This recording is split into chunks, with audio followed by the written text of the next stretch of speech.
Ok, donc Berchoutrem, on va démarrer Bezrat Aborit Barach. On va démarrer donc sur Parashat Béa, Berchoukotai, qui est la Parashat cette semaine. On a la Parashat Merchoubarot cette semaine. וידבר אדוני אל משה בהר סיני לאמור דבר אל בן ישראל ואמרת אליהם כי תבואו אל הארץ אשר אני נותן לכם ושבת הארץ שבת לאדוני שש שנים תזרע עשריך שש שנים תזמור כרמך ואספת את תבואתה. Donc la Torah te dit évidemment c'est la parasha de Béar, donc c'est la parasha de la Shemitah, et donc la Torah t'introduit ici la notion et la mitzvah de Shemitah où on te dit shesh shanim tizra asadecha. Pendant 6 années, tu dois semer ton champ. Mais chez Shanim, Tizmor Kamecha, bien ça peut être tes boîtes. Donc 7 années, tu sèmes, travail. Shana Shivaït, Shabbat Shabbaton Yira Aretz. Mais la 7e année, ce sera quoi? Shabbat Shabbaton Yira Aretz. Ce sera le Shabbat Shabbaton. C'est quoi? C'est l'année de la Shemitah. Et on te dit Shabbat l'Adonai Sadecha lo Tizra Vechamecha lo Tizmor. Il n'est pas question de travailler la terre. C'est bien que tu aies le Tixor, Niven Izirecha le Tixor. Shinat Shabbaton Yira Aretz. Rayeta, Shabbat Haaretz Lachem Leochla. Lechol Avdecha Vela Amatecha. Velisre Lechol Toshavecha Galim Imach, Vechule. Et au bout, Vesafarta Lecha. Sheva Shabbaton Shanim. Tu vas compter 7 fois 7. Et ça va te donner le Yovel. Vayu Lecha Yeme Sheva Shabbatot Shanim. Tisha Ve'arbaim Shana. 49. Ve'avarta. Shofar Teruah B'chodesh Shivaim. Ve'asor HaChodesh. Yom HaKippurim Ta'aviru Shofar. Donc le jour de Kippour, tu vas mettre le chauffard, il y a pris d'acheter, et tu vas sanctifier. Et tu n'as pas Hamishim Shana, cette année, cette 50e année, où Kratem Deror Baaret, Zechol ou Shevea, tu vas libérer tous les esclaves. Même ceux qui ont décidé de rester après les 7 années, ils ont dit on veut rester chez notre maître, eux ils vont devoir sortir. C'est marqué dans la Torah, Varavadol et Enlam, Mazil et Enlam, Hachinata Yovel. Jusqu'à l'année du Yovel. Donc, Ukratem Deror, Baaretz Lechol Shiva, c'est la libération, la liberté. Yovelit Yilachem Veshavtem Vishel Achuzato Vishem Mishparto Tashur. Yoveli, Shenat Hamishim Shanat Yilachem, Lo Tizraou Velo Tixero. Donc, on peut distinguer 2 périodes. La première période, c'est la Shemitah, et la deuxième période, c'est 7 x 7, c'est-à-dire le Yovel. La 50e année, on appelle ça le Yovel. On leur faisait le chauffard. Et c'était l'année du Yovel, c'était une année spéciale. Encore une fois, on libérait les esclaves. La première question que tous les mecs font. Est-ce qu'on travaillait la terre l'année du Yovel? Est-ce qu'on travaillait la terre? Marqué. C'est marqué par. Non, Yovel Ishenat Hamishim Shana. L'autre Israou, l'autre Xerou, et Tsefihaya, l'autre Xerou. En fait, de Shemitah, de 50e année. Donc il travaillait pas la terre 2 années. Exactement. C'est que la 49e année, c'était la Shemitah. Ensuite, la 50e année, c'était le Yovel. Et ensuite, on reprenait que. Donc, ça veut dire que, si on suit la logique de la Torah, elle te dit Vechit Omeron. Manochal Bashana Shivaït. Hen on Isra, Velon Esof et Teboatenu. Et si vous venez à me dire qu'est-ce qu'on va manger la 7e année si on n'a pas planté, on n'a rien planté. Qu'est-ce qu'on va manger? Alors, vient la Torah, elle te dit Vetzivetiet Belchati Lachem Bashana.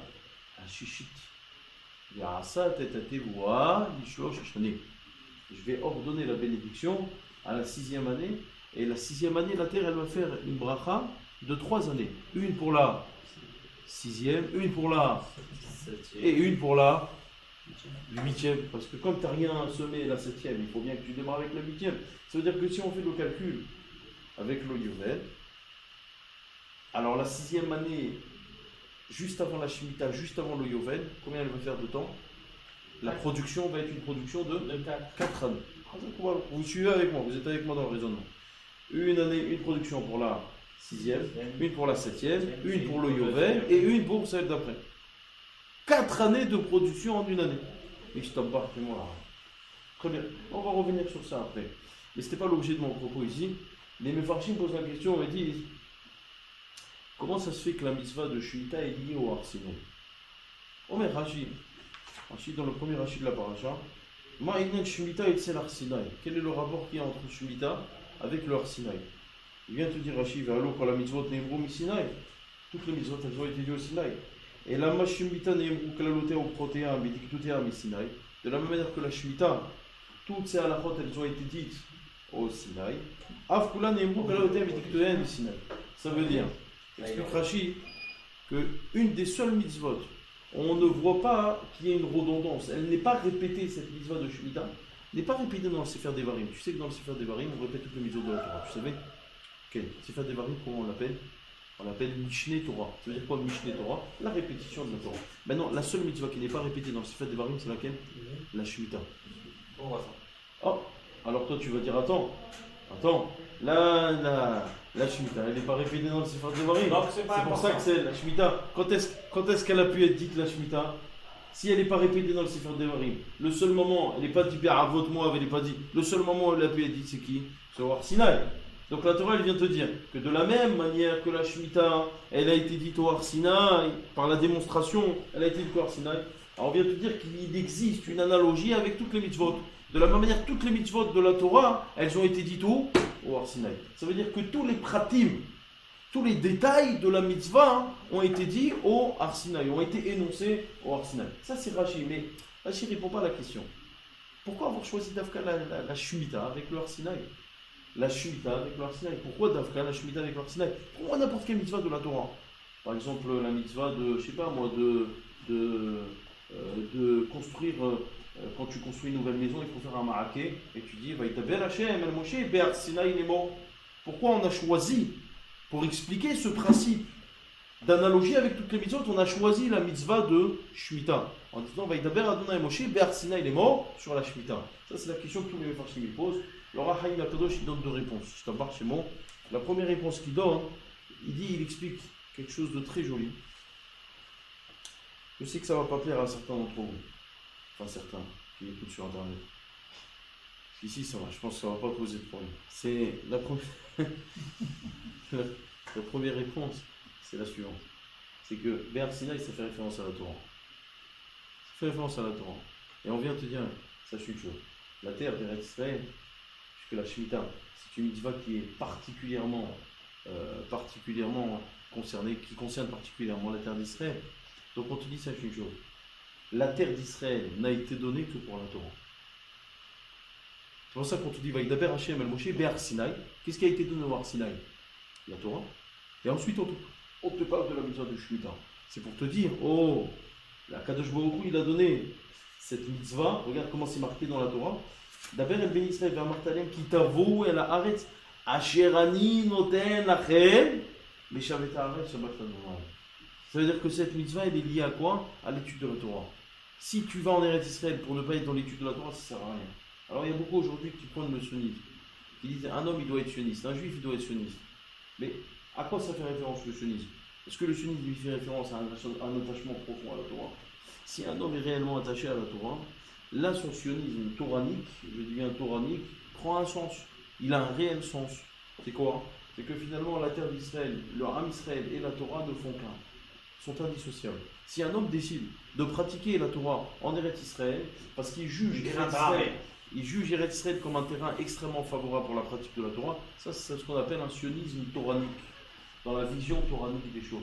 Et si un homme décide en fait finalement, son sionisme c'est simplement le rassemblement du peuple d'Israël sur la terre d'Israël, tout simplement par des données historiques, par un passé historique, alors ça n'a aucun sens. Pourquoi se retrouver en Eretz Israël? Si ce n'est pas lié à la Torah, ça n'a aucun sens. Ça, c'est la première réponse du Rahaim Akadosh. C'est pour ça que la mitzvah de Shemitah, qui concerne réellement la terre d'Israël, elle a été liée avec le Har Sinaï. La Torah précise encore une fois, il devait Adonai à Moshe, Behar Sinaï il est mort. Ça, c'est la première réponse. Deuxième réponse, il ramène un Rambam. Le Rambam, il dit que c'est interdit de faire un cadeau à un goy. Vous savez, assure de donner un cadeau à un goy. C'est assure. C'est interdit. Parce qu'on craint qu'avec ce cadeau, le goy va se retourner contre toi. En emuna bagoyim. Afilo arba'im shana bakever. Tu ne peux pas avoir à la emuna en un goy, même après 40 ans qu'il soit dans le cimetière, tu ne peux pas avoir de emuna en lui. Donc on craint que quoi? On craint que lui, il va prendre le cadeau, et il va se retourner contre toi. Ah mais, alors il vient le Rambam, il est posé que là, à sourd de donner une matana à un goy. Maintenant, tous les poskim modernes suivent ça ou... Quel? À sourd de donner de l'argent à un goy. Même de l'argent, je crois. L'argent, la tzedaka, c'est à sourd de donner de la tzedaka à un goy, c'est à sourd. On ne peut pas l'acheter. On ne peut pas donner de la tzedaka à un Il goy. faut la donner à la main gauche. Sauf si vous avez une kippa et que ça peut faire un kiddush Hashem. là c'est mouta. Mais sinon, donner la tzedaka à un goy, c'est un sourd. Pourquoi? Parce qu'on craint qu'avec cette tzedaka, il va se retourner contre toi. Le goy, dès qu'il peut te faire du mal, il te fera du mal. Alors ne lui donne pas le bâton pour te frapper. Ah, c'est pour soudoyer. Soudoyer, c'est autre chose, parce que là c'est pour tes fins. Mais là on parle d'un cadeau. Soudoyer, ça s'appelle pas un cadeau. Soudoyer, c'est payer un service. Pas la même chose. Là tu payes un service. Mais donner un cadeau, ça va donner un cadeau à un goy. Le jour, c'est dur. Alors là, travailles. Ken, il faut faire attention. Mais encore une fois, si c'est dans le cadre du travail, ça rentre dans des intérêts communs. Et les intérêts communs, c'est quelque chose que tu monnaies. C'est pas du tout un cadeau. C'est un peu de débat. Voilà, c'est quelque chose. Bien. En tout cas, quoi qu'il en soit, tu peux poser une question. Selon ce principe, tu peux poser. Il y a une réelle question. Comment Akadosh Baruch Hu, il a pu nous donner la terre d'Israël? Pourquoi? Parce que nous on était des goïms.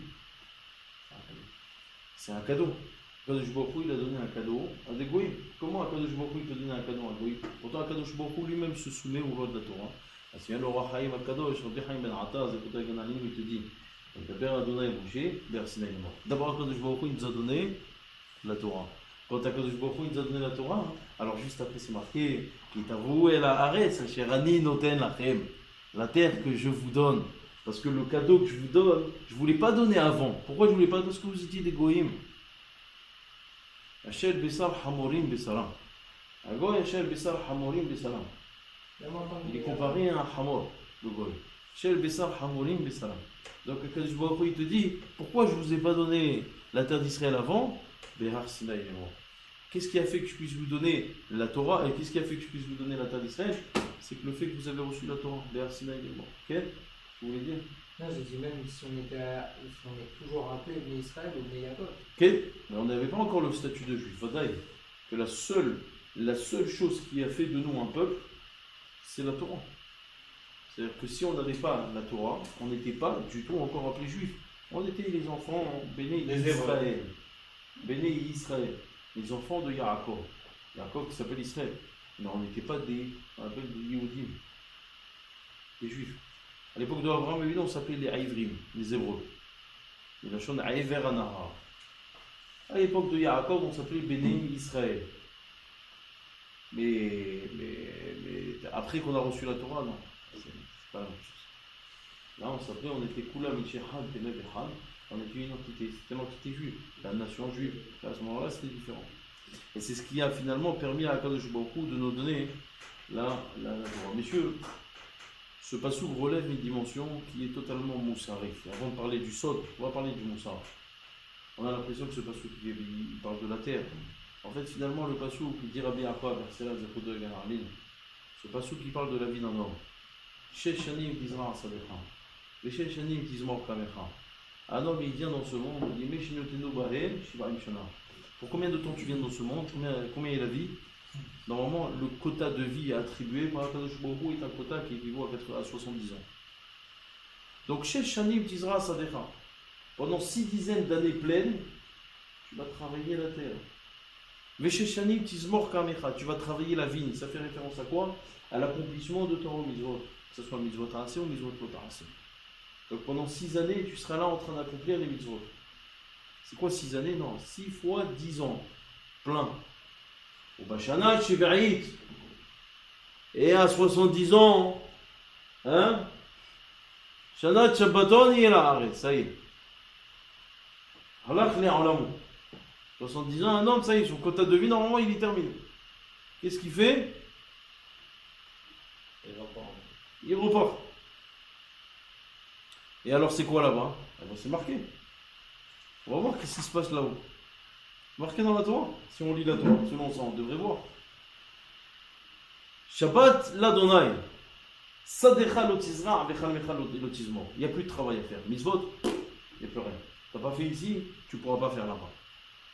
Et tsefiach ketzilecha lotiksor.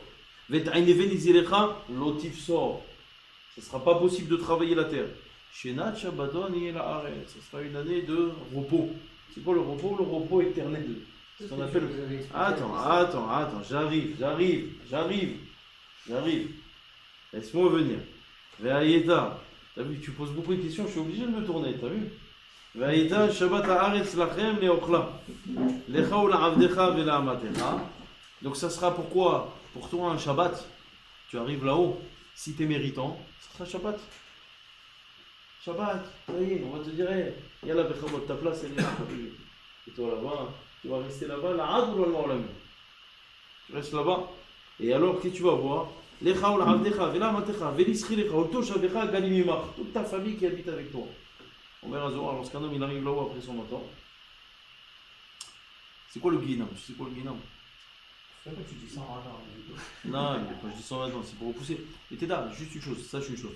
Qu'un homme, il arrête généralement son travail à 70 ans. C'est très rare les gens qui continuent de travailler après 70 ans. Non, travailler mitzvot, non, quand je dis travailler dans ce monde, ça veut dire être actif, un homme actif. C'est très rare les gens qui sont actifs après 70 ans. Même spirituellement? Non, spirituellement, on est dans une période de stagnation. Il est très difficile d'augmenter après 70 ans. Un homme, il n'a pas les kohot. Les kohot, elles sont là quand ils sont jeunes, mais après 70 ans, il va vivre sur ses acquis. Tu vois ce que je veux dire? Que ce soit des acquis, les acquis financiers, ou les acquis, il va vivre sur ses acquis. Même un Tamid Hacham, je te parle, un Tamid Hacham. Un Tamid Hacham, il vivra de sa Torah qu'il a étudiée. Ça veut dire, tout ce qu'il va réussir à étudier à 70 ans, c'est grâce à la Torah de la vie. Mais 70 ans, ça y est, le travail, si tu veux, il n'y a plus les mêmes forces. Tu comprends? C'est pour ça que la Gemara dit qu'un homme qui vieillit, il n'a plus le pile-poule d'un jeune. Même si on dit que plus tu vieillis dans la Torah, plus tu es sage. Mais tu n'as plus la force du pile-poule. Le pile-poule, ça veut dire que tu ne peux plus discuter et faire des raisonnements, et ça tu n'as plus la force. Et tu les vois, les rabbinim qui sont vieux, tu ne peux pas aller leur poser des questions de pile-poule et tout. Mon fils, moi, je suis fatigué, j'ai passé cet âge, ça y est, moi je suis... On vit sur nos rentes toraniques. Tu vois ce que je veux dire? Ça, c'est après 70 ans. Donc quand je dis 120 ans, 120 ans, c'est la vie effective. 70 ans, c'est la vie active. Donc lorsqu'un homme il arrive après 120 ans, là-haut, au Gan Eden, Omer Azor, qui va ressentir la plus grande honte de sa vie. Pourquoi? Parce qu'on va lui faire passer le film de sa vie. Vous connaissez ça? Mais le problème, c'est que tu n'es pas tout seul. On va faire passer le film et on va appeler tonton et la tata et le grand-père, l'arrière-grand-père, l'arrière-arrière-grand-père, dérouler, jusqu'à Adam Arishon. On va ramener toute ta famille jusqu'à Adam Arishon. Et là, tu vas voir tout ton arbre généalogique, tu vas tout comprendre. Mais le problème, c'est que tout le monde est là. Et on va faire passer le film de ta vie. Alors maintenant, dès qu'il y a un problème dans le film, tout le monde te regarde. Et toi, tu es là, tu vois. Tu baisses la tête. Allez. On va tout voir. On va tout voir, Ken. Ça, c'est la honte. On va voir, c'est la honte qu'un homme va ressentir après 120 ans. Ça, c'est une forme de guinard. C'est en soi déjà c'est un supplice. Et donc, finalement, tu vas être avec tous tes proches. C'est marqué. Lecha, ou la avdecha, vela amatecha, velisri lecha, ou le toshavecha, agarim imach. Velivemtecha, même des animaux. Vela haya sherbertsecha, tiechol tevoada lechol. Ici, on parle d'animal, la partie animale qui est dans l'homme. Donc, finalement, Moussa, de manière moussari, à quoi fait référence ce passou? Au travail qu'un homme a à faire. Alors, c'est vrai. Il m'a posé la question. C'est vrai que j'ai dit plusieurs fois. Hein. Parce qu'un homme arrive là-haut. Le travail continue, n'est-ce pas? Je l'ai dit 40 000 fois. Et les gens, même la semaine dernière, mais je l'ai dit, je ne sais pas, un nombre incalculable de fois. Les gens ont l'impression que lorsque tu arrives là-haut, c'est le repos éternel, comme le disent les chrétiens. Et bien en fait, en réalité, c'est tout sauf le repos. C'est tout sauf le repos. C'est-à-dire qu'un homme arrive là-haut, on lui dit, mon fils, maintenant tu as Gan Eden, tu as bien travaillé dans ta vie. C'est ça qu'on va étudier. Qu'est-ce qu'il faut faire maintenant? Non, il y a des mitzvot à faire. Il y a des avérotes à ne pas faire. Hein? Il était dans le Gan Eden, ok? Adam Arishon, il était dans le Gan Eden, il a fauté ou il n'a pas fauté? Il a fauté. Donc tu vois bien que même dans le Gan Eden, c'est possible de fauter. Et qu'à Rosh Hashanah, tu juges tous les morts. Si frère Haïm ou Metim, il fallait Haïm ou Miftahim. À Rosh Hashanah, les vivants et les morts, ils sont jugés. C'est qui les morts? Ceux qui sont morts, ils sont jugés, ok? Parce que les morts aussi. Ils ont un travail à accomplir, donc ils sont jugés pour savoir s'ils vont passer de monde ou pas. C'est comme dans un jeu vidéo. Tu gagnes le monde, tu passes de monde. La même chose. Alors, Shana, on décide si cette personne, elle va mourir ou elle va vivre? Ça veut dire quoi cette phrase? Si elle va mourir, ça veut dire game over. Ça y est, c'est terminé, il a perdu. Ça veut dire quoi mourir? Mourir à cause de ses fautes. Mais il y a des gens qui meurent parce qu'ils ont terminé leur travail. Tu as terminé le travail, tu as complété le monde, tu montes de monde. Tu passes de monde. Et c'est la même chose pour les morts. Les morts aussi qui ont complété leur travail. Par exemple, la mort qui bat au Hachem ses enfants, et ils ont fait énormément de choses pour lui. Ils ont fait des études, ils ont fait des trucs, ils ont offert des trucs, des trucs. Ça c'est compté, Minashawaï. On va venir chez ce mort, on va lui dire Habib, et voilà ce que tes enfants ils ont fait, bon, Hachem, tu as laissé une belle descendance dans ce monde. Et cette descendance, ils travaillent pour toi. Tu as gagné le passage de monde. Et là, tu continues. Et de manière infinie. Et c'est normal. Parce que dire que le monde est fini, c'est Hazvi Halila, croire qu'il y a une fin et qu'il y a qu'il y a une limite, qu'il existe une limite, c'est faux. Il n'y a pas de limite. Tout est infini. Et donc finalement, d'après ce que je suis en train de dire, c'est pas vrai. C'est marqué. Ubashana Shivaït, Shinat Shabbaton Yelaret. Ça sera l'année du repos. Et en fait, il faut comprendre que non, la Torah, quand elle te parle de repos, c'est le repos par rapport au travail de ce monde-ci. Ça continue là-haut. Mais c'est un travail qui est sous une autre forme. C'est ça ce que je te disais. C'est pas un travail qui est sous la forme humaine, à faire des mitzvot assez, mitzvot lota assez. C'est un travail qui est encore sous une autre forme. Et donc c'est ce repos-là dont on parle. Ok? C'est clair? Ça va? Oui ou non? Sur la notion de il n'y a pas de limite là-haut, ça signifie quoi? C'est-à-dire qu'on peut, il y a toujours un moyen d'être plus proche d'échelle. Exactement. Exactement. T'as tout compris. Et à un moment où on est collé, c'est fini. Non. Parce que le problème, c'est qu'Akadosh Baruch Hu est infini. Donc te coller à l'infini, c'est pas possible, par définition. On dit schématiquement qu'on est toujours le chômage de la Nishama, c'est sous le Kisakavet. Razak. Et donc finalement, si on retourne, on serait sous le Kisakavet. Mais ça, c'est d'abord, c'est très très compliqué à faire. Et en plus, je te cache pas que c'est simplement des images qu'on te donne.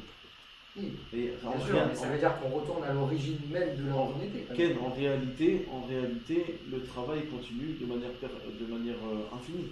C'est-à-dire qu'il n'y a pas de qui s'est accabot tel que toi tu l'entends. Akadosh Baruch Hu avec c'est son connaissance parfaite de ce que j'imagine, c'est connaissance parfaite de ce qu'est Akadosh Baruch Hu. C'est malheureusement, c'est telle est sa volonté, c'est pas possible. Parce que il est infini par la suite. Il est infini. Donc à chaque fois qu'on dit qu'un homme va voir Akadosh Baruch Hu le jour de sa mort, c'est pas qu'il verra Hachem, il verra une émanation de Hachem. J'ai expliqué déjà ce principe. Mais voir Hachem, c'est pas possible. Personne ne pourra jamais voir Hachem, et même le mort ne pourra pas voir Hachem. Il va avoir une émanation d'Akadosh Baruch Hu, Ken. Alors plus l'émanation est proche, plus il profitera. Ken. Mais voir Akadosh Baruch Hu par définition, c'est pas possible. Non. Pas possible. Pas possible. Donc finalement, ce pasouk aussi, messieurs, je suis obligé de vous dire que ce pasouk fait référence à autre chose. On a vu l'aspect mosarik, on a vu l'aspect du pshat, voyons le sod. Voyons la Kabbalah ici qui se cache derrière. On va Rabbi Menachem Rekanati dans ce pasouk. Ça fait référence à ce qu'on appelle le phénomène de Shemitah dans la Kabbalah. Alors c'est quoi? Il explique comme ça. Il dit, il faut partir de l'axiome de base que ce monde a une fin. Ce monde a une fin. Et ne crois pas que ce monde est là pour durer éternellement. Ce monde a une fin. Alors c'est vrai que la Gemara dit dans la Srat Sanhedrin, c'est quoi la fin de ce monde, Rabon? C'est non, la fin de ce monde, c'est l'an 6000. D'accord? Donc la fin de ce monde, la Gemara dit dans la Srat Sanhedrin, Tana de Biliyahu, Shit alfe shana, vehad haruv, tishma'atov. 6000 ans, ce monde a été programmé pour 6000 ans, et un millénaire de destruction. Traduction littérale de la Gemara. Shit alfe shana, vehad haruv. Quel? Maintenant, il vient les Mekoubalim du Moyen-Âge, comme par exemple le Rabbi Menachem Rekanati, le Ramban, le Rabbi Avraham Sabah, le Chotoagan Alenu. Tous ces Mekoubalim-là expliquent qu'en fait, tout ça est expliqué dans le début de la paracha. On y va. Sheshanim Tizra Sadecha. La Torah est en train de te dire que Sadecha, la terre, elle va durer combien de temps? Elle va durer Sheshanim, 6 millénaires. Ici, Shana, il faudrait comprendre que c'est un millénaire. Veshesh Shanim Tizmor Kamecha. Donc ça va fonctionner, tout ça, tout ce système fonctionnera pendant 6000 ans. Bon, Rabotai, ne croyez pas que la chose paraît compliquée. Je vais vous expliquer ce qu'il est en train de se passer en ce moment. Si vous avez du mal à voir les choses, il suffit d'ouvrir les yeux pour voir que c'est vrai à 100 000%. Pourquoi? Parce que dire que le monde a été programmé pour 6000 ans, c'est dire que le monde, combien de temps il lui reste? Une centaine même. On va dire globalement 222 ans.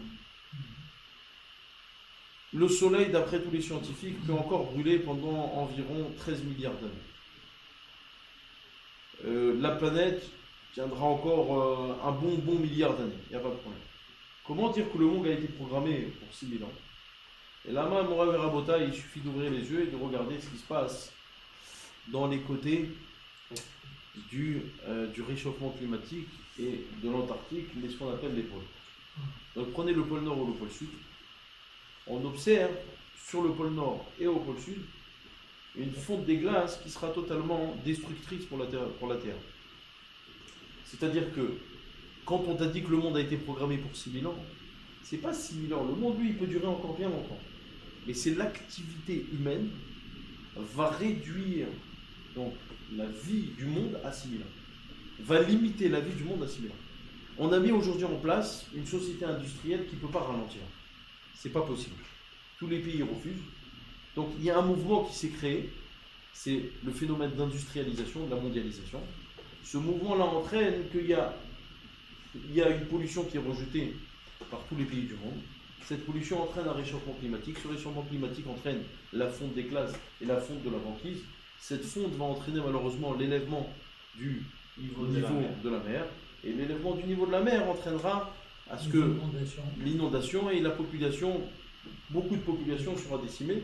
Aujourd'hui, la majorité des scientifiques s'accordent à dire que d'ici 150 ans, la géographie du globe terrestre va changer. D'ici 50 ans. C'est-à-dire que la géographie du globe terrestre changera.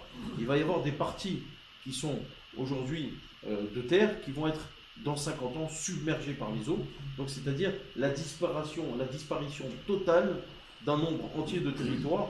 Et donc, il y a des îles déjà couvertes. Exactement, El Nadavar sauf. El Nadavar sauf.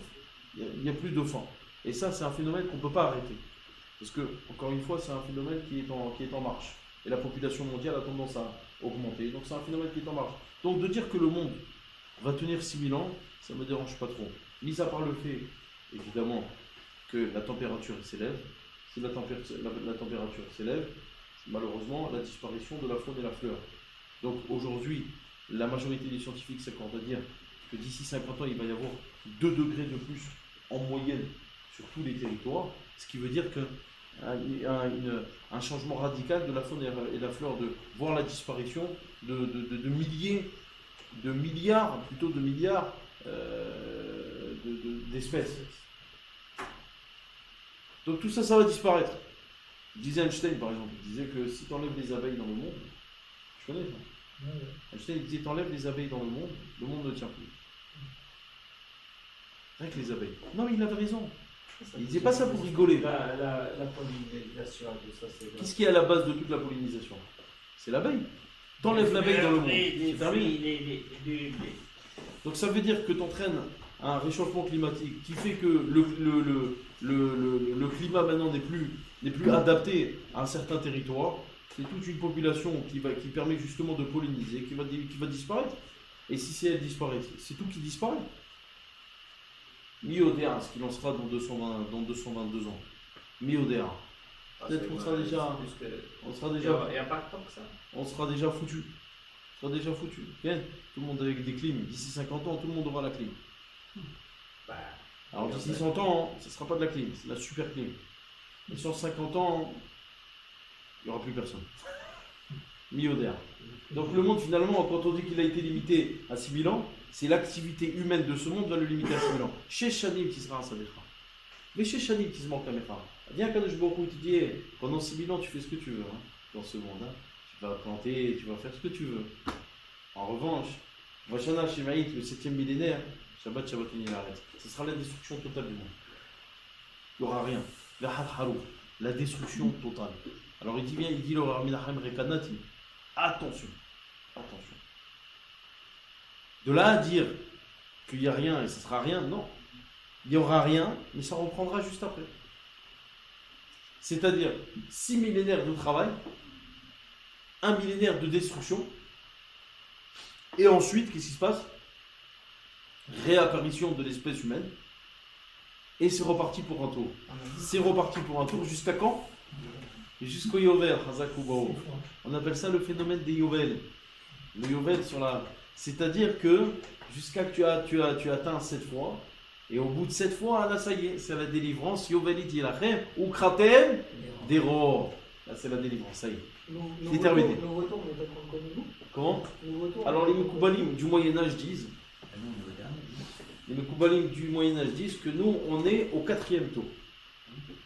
C'est-à-dire qu'il reste le 5e, le 6e et le 7e. On a déjà passé derrière nous 3 tours. Pourquoi ils se basent pour dire ça? Sur des psukim de la Torah. Mais le Harizal Akadosh, je n'étais pas d'accord avec ça.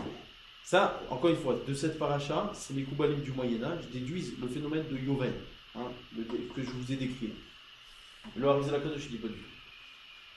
Pas du tout. Le Harizal, il dit, ça y est, c'est la fin. Là, c'est la fin, dans 222 ans, c'est la fin. C'est ce qu'on appellera, nous, chez nous, le Yovel, ça c'est le Harizal Akadosh. La 7e partie. Lui, il dit, moi, je suis pas tout à fait d'accord avec cette Ah, description. du fait qu'il y ait des... Lui, il dit, ça y est, 6000 ans.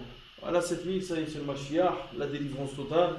Et bien, Ezrat Aborit Barach, l'anéantissement de tous nos ennemis, les Iraniens, Mahshima Bezichram, et tous ces ennemis d'Israël. Il y a pas de Jubaukou, les extermine de la terre le plus rapidement possible. Et d'ailleurs, juste entre parenthèses, sachez que ces gens-là nous annoncent, sans le savoir, ils nous annoncent que le Mashiach est très proche. Sans le savoir. Sans le savoir, ils nous annoncent que le Mashiach est très proche. Parce que ces gens-là sont en train de... Bon, on peut le dire, je pense que c'est pas de la prophétie, simplement c'est une lecture fluide et une lecture lucide de l'histoire. Ces gens-là sont en train de provoquer la 3e guerre mondiale, et c'est ce que moi j'appellerais la guerre de Gog ou Magog. Et la guerre de Gog ou Magog pour nous, ce qu'elle est passée encore. mais la guerre de Gog ou Magog pour nous, c'est du tout gagné. Alors, on espère qu'on s'en sortira bien. Le seul conseil que donne Rabbi Avraham Azoulay dans la guerre de Gog ou Magog, c'est d'être en Eretz Israël et surtout pas en Israël. Non, c'est vrai. Il dit ça Rabbi Avraham Azoulay. Il dit que dans la guerre de Gog ou Magog, un juif il aura intérêt à être en Eretz Israël parce que la protection divine s'abattra sur Eretz Israël et non pas sur les autres pays de la terre. D'où la nécessité aujourd'hui, c'est la raison pour laquelle vous ne le sentez pas. Mais vous voyez un mouvement de Aliyah qui est très très fort. C'est parce que le juif, Sadeh Shama, est appelé en Eretz Israël parce qu'on est en train de fabriquer la Géoula. Akadosh Baruch Hu est en train de fabriquer la Géoula. Déjà, je me suis dit que... Vous savez, juste une seconde, je vous coupe. Moi j'adore l'histoire. Je suis un passionné d'histoire. Un passionné d'histoire. Que ce soit l'histoire juive ou l'histoire grecque. L'histoire du monde, je suis un passionné d'histoire.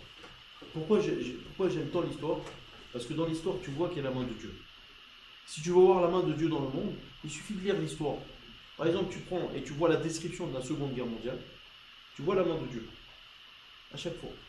Qui vient, hop, hop, qui se recule, hop, qui avance, qui se recule, qui avance, qui se recule, et à chaque fois, c'est comme ça. Et ça ne peut pas être du hasard. C'est pas possible. Parce qu'il y a des phénomènes qui interviennent qui sont incompréhensibles.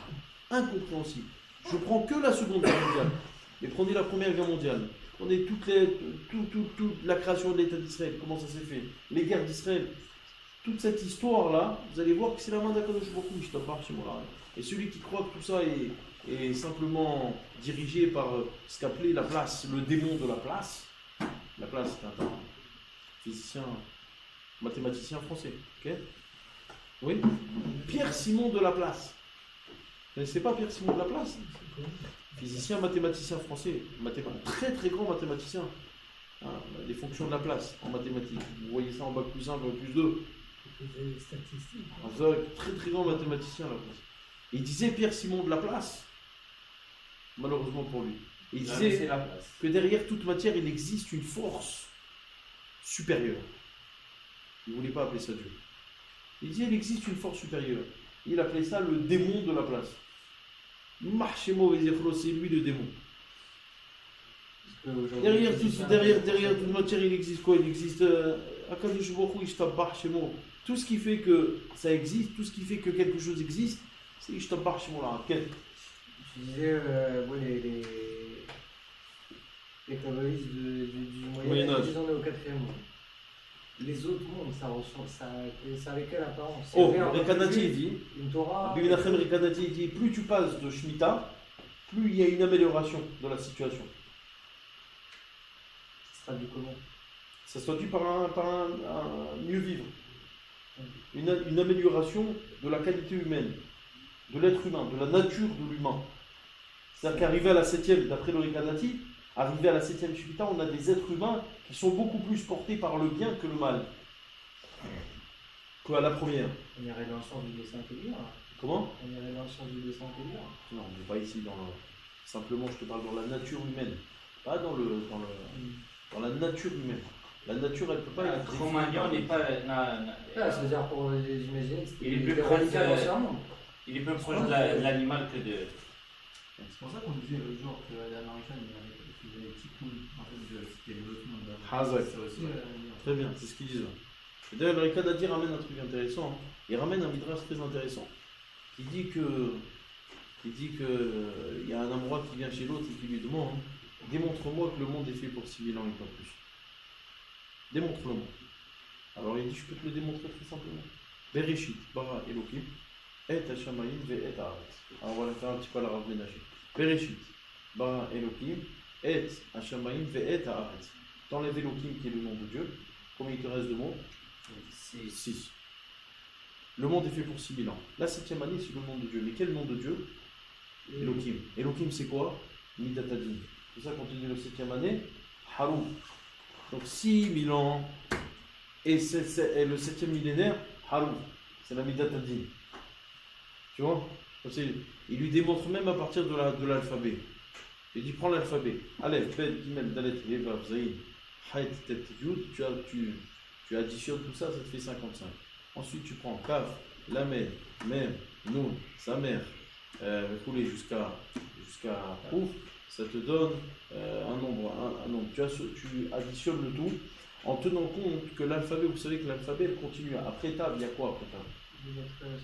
Les lettres sophites. Et les lettres sophites, elles prennent la valeur numérique suivante. Alors, après le Tav, tu as le Kaf sophite. Le Kaf sophite, sa valeur numérique, elle est de 500. Après le Kaf sophite, tu as le même sophite. Le même sophite, sa valeur numérique est de 600. Ensuite, après le même sophite, tu as le Nun sophite. Sa valeur numérique est de 700. Après le Nun sophite, tu as le P sophite. Sa valeur numérique est 800. Après le P sophite, tu as le Sadik sophite. Sa valeur numérique est...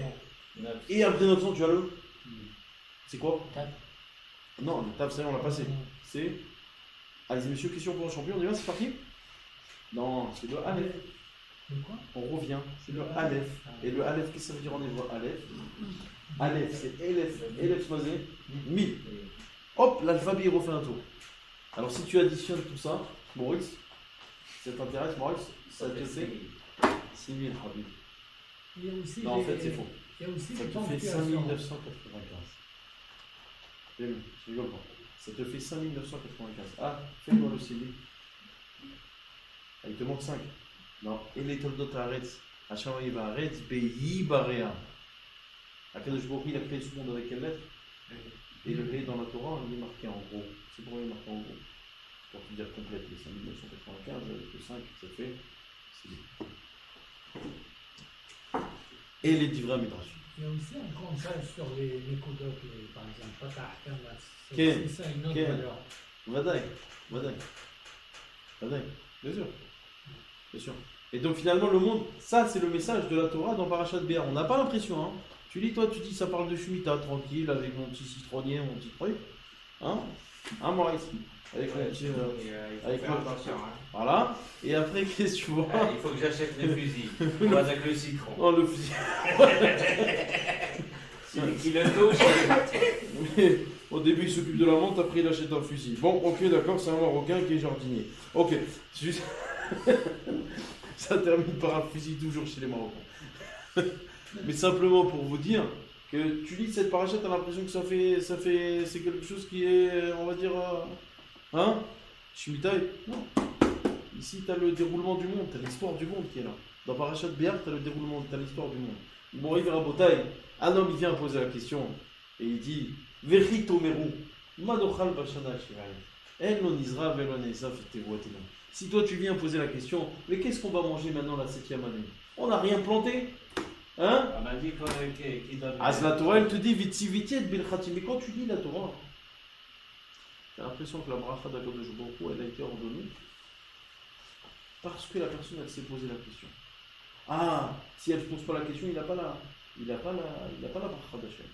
C'est marqué comme ça. Lorsque vous allez vous poser la question, alors j'ordonnerai la bracha. Ah, si tu ne te poses pas la question, tu n'as pas la bracha. Hein? Alors ça veut dire celui qui est vraiment Mahamid Bachem, il n'a pas la bracha. Ça fait. Ah, il est carotte. Encore une fois, Nimsa, chez Hoteniska. C'est le fauteur qui est. Avant de répondre à cette question, je vous dirai ce que dit Rabbi Abraham Sabah. Rabbi Abraham Sabah, mis à part le fait que dans la Shemitah, il y a la redistribution des richesses, qu'un pauvre, finalement, à la Shemitah, il va redevenir moyen. Parce que c'est quoi la Shemitah? Tu récupères le Yovel, tu récupères ton terrain, n'est-ce pas? Toi, tu as vendu maintenant, on t'a donné un terrain de famille en famille depuis 50 ans. Depuis Yoshua. Yoshua, il t'a donné. T'es avec moi ou pas? T'as lu l'histoire un peu? Ouais. Yoshua, il a partagé la terre. Il a donné de la terre à chacun. Donc toi, maintenant, ta famille, tu as obtenu une terre à côté de Natania. Tu es tunisien? Tu as obtenu une terre à côté de C'était Natania. marocain. Le Marocain, c'est à côté de Ashdod. Mais Non, toi, non, je rigole, ça va, je rigole, ça va. C'était plein de Marocains. Non, non. En tout cas, tu as obtenu une terre à côté de Natania. Malheureusement, tu as fait une mauvaise affaire. Tu es devenu pauvre. Pas toi, Hazushalom. Mais la personne est devenue pauvre. Qu'est-ce qui se passe au Yovel? Un phénomène extraordinaire. Alors, une redistribution de richesses. On a là ici un capitalisme. Le capitalisme qui est délimité par du communisme. Marxisme. Mais simplement, tu as, c'est un phénomène extraordinaire. Le pauvre qui a fait des mauvaises affaires pendant 50 ans, bon, au moins à la fin, il va récupérer, on va lui donner une seconde chance. 50 ans. Bon, ça apparaît pas tout le temps dans la vie d'un homme. Il n'y a pas plusieurs fois 50 ans, mais on va lui donner une fois une chance dans sa vie. Il va pouvoir redémarrer. Il dit, à part ça, mis à part ce système économique qui a été mis en place par la Torah, qui est un système extraordinaire, il y a quelque chose d'autre. Quelque chose d'autre. Omer Rabbi Abraham Sabah, Tzror Hamor. Il dit, c'est quoi? Lorsqu'un riche, lui aussi devait faire la Shemitah ou pas? Oui. Maintenant, il arrive l'année de la Shemitah, il voit qu'il n'a rien. Qu'est-ce qu'il fait? Qu'est-ce qu'un juif qui fait quand il est dans la détresse? Il prie. Il dit Hachem, donne-moi s'il te plaît. Maintenant, ce que le riche est en train de faire, le pauvre, il l'a fait pendant 7 ans. Lui, le pauvre, il lève les mains, il lève les yeux au ciel toute l'année. Pas que la Shemitah, toutes les années de la Shemitah. Pourquoi? Parce qu'il n'a jamais de quoi vivre. Lui, le riche, il va vivre cette expérience, il est très intéressant. Le riche va vivre cette expérience de pauvreté, qui est Ilou, pendant 1 an. Et donc, ça lui permettra de comprendre qu'est-ce que c'est que la pauvreté. Ça lui donnera une facilité, on va dire, ça lui permettra de donner beaucoup plus facilement. On le mettra dans la peau d'un pauvre pendant la Shemitah. Oui, Normal, alors, c'est la Shemitah, il est obligé de D'accord. le donner. Très intéressant. On va le mettre dans la peau d'un pauvre pendant. Ça, qui le fait? Qui le fait? On peut pas aujourd'hui. Tu vas dire à un riche, vas-y, enlève. Pendant 1 an, tu dois vivre comme un pauvre. Ah, pas de le beau. Mais la Torah, elle te dit, voilà, pendant 1 an, tu ne travailles pas à la terre. Donc, t'as pas, il n'y a rien. Voilà, tu ne peux pas manger. La seule chose qu'il faut, élever les mains et prier à Kadosh Baruch Hu pour qu'il t'envoie sa bracha. Tu vas vivre un peu ce que c'est que l'expérience d'un pauvre. C'est ça qu'on va lui faire, vivre. Mais il dit, le Noam Elimelech, avec Elimelech Melissans, donne une idée très très intéressante d'ailleurs sur ce que je vous disais. La question que je vous ai parlé, je vous ai posée, pardon. C'est je vous ai dit, quoi? Il faut se poser la question, Vechit Omeru, pourquoi Kadosh Baruch Hu envoie la bracha? Omer Noam Elimelech, Zechouto et Gana Alenu, Rabbi Elimelech Melissans, Ayat Tzadik Yesod Olam. Yesod Olam. C'est un tzadik. Un jour, il y a quelqu'un qui va chez le Maguid de Mezrich, c'est l'élève du Baal Shem Tov. Il lui dit, Rav, je voudrais apprendre c'est quoi la Emouna. Le Maguid, il appelle, il dit, tu vas apprendre c'est quoi la Emouna? Pas chez le Rav Elimelech Melissans. Non, mais Rav, je voudrais apprendre la Emouna, mais vraiment bien. Tu tapes à la porte. Mais Rav, je voudrais apprendre c'est quoi le bitachon. Mais va, je t'ai dit, tu vas apprendre c'est quoi. Il va là-bas, il tape à la porte, il ouvre la maison, et le Rav Meller, il rentre dans sa maison, les murs ils sont noirs, les enfants ils sont mal habillés, la pauvreté extrême, lui-même il est habillé en haillon, tous les enfants ils sont malades, sa femme elle est malade, il n'y a pas de quoi manger, il n'y a pas de quoi se chauffer, il n'y a rien dans la maison. L'élève du Maguide, il regarde ça et dit non, cher Arnaud, c'est pas ça, souffrance, c'est pas ça. Il va chez le Rav Meller, il dit dis-moi mon frère. Ça te fait pas mal tous ces problèmes. Alors, les meilleurs médecins, qui le regardent, il dit quel problème? De quoi tu parles? Quel problème? Il dit ça y est, j'ai compris ce que vous voulez m'organiser. C'est quoi le bitachon? Le bitachon bachem, c'est de comprendre que tout ce qui t'arrive, c'est finalement un cadeau. Même si c'est quelque chose de très très dur qui t'est arrivé, c'est un cadeau. Ça doit être pris comme un cadeau. Celui qui arrive à cette madriga, c'est celui qui arrive à ce qu'on appelle le bitachon bachem.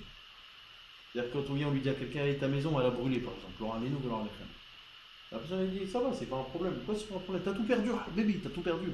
Même la PlayStation elle a brûlé. Elle dit, ah même la PlayStation, aïe aïe. Non, je rigole. Il dit, même tout a brûlé. Il dit, alors c'est quoi le problème? Mahabaya, celui qui arrive à cette madriga de dire Mahabaya, lorsqu'il y a un vrai problème, c'est qu'il a compris ce qu'on le bitachon. Bon, ça c'était pour vous montrer c'était qui la grandeur de Rabbi Meir Miskan. Et la réponse qu'il donne ici, elle est très jolie. Il dit la bracha d'Akadosh Baruch Hu, elle est continue, Habibi. Normalement, la Torah, elle n'aurait pas besoin de dire Vetsiviti et Berchati, je vais ordonner ma bracha. Pourquoi la Torah, elle a précisé, je vais ordonner ma bracha?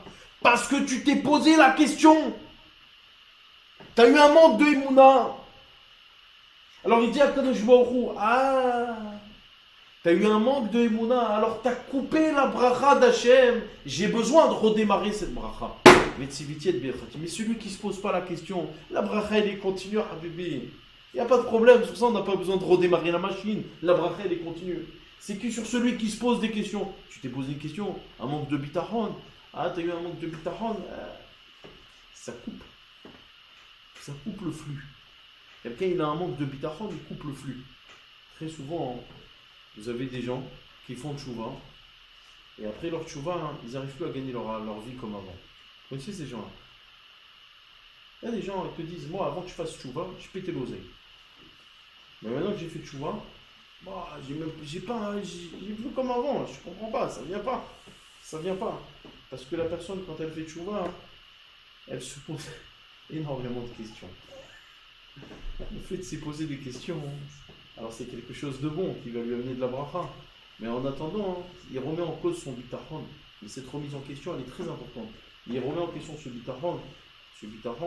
Alors, mis à part ça, il y a aussi le fait que, je vous l'ai expliqué plusieurs fois, un homme qui n'est pas dans la Torah mitzvot, par qui il est nourri? Il n'est pas nourri par Hachem, vous savez ça? Il est nourri par le Satan. Et la parnassa du Satan, elle est très facile à avoir. C'est pourquoi elle est très facile. Plus tu as un mouchat, plus le Satan il te donne. Pourquoi?